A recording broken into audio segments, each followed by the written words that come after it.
name is Kelly Heline. I'm Vice President of Strategic Accounts for Footprint out of the United States. We're finding in Europe that with particular retail customers, there's an acceleration toward the need for recyclable packaging and the determination of, while you're designing that, whether it's certifiable. So if you're following the BPI certification or what's required in the EU.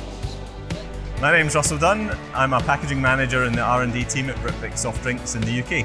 I believe the most significant changes which will happen in the next few years is going to be a transformation of the inclusion of recycled content into the packaging items themselves. This will be driven not just by consumer and customer expectations, also regulatory change at all levels, and the responsibility that brand owners have to support the circular economy. My name is Vincent Moy.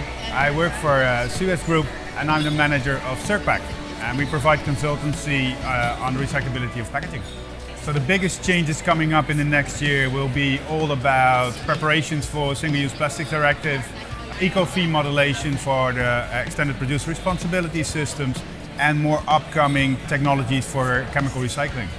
I'm Katie Newnham. I'm the founder of Wastebuster, a not-for-profit that specialises in delivering environmental education programs and campaigns. I think one of the main challenges for environmental education is also one of the main opportunities. By bringing all players together, we have a much better chance of giving a much higher quality education that's much more relevant. The messages will be consistent through every channel that every stakeholder is using to communicate the messaging. My name is Hans van Bokhoven. I work for Coca-Cola European Partners and I'm responsible for their European public affairs. The recent emphasis on plastic products and also particularly plastic packaging has put pressure on consumer acceptance of packaging. Producers need to reconsider the way they apply packaging and take into account, both the carbon footprint as well as the end of life. And what for sure is that things will become more complicated and more expensive before they become easier and more affordable.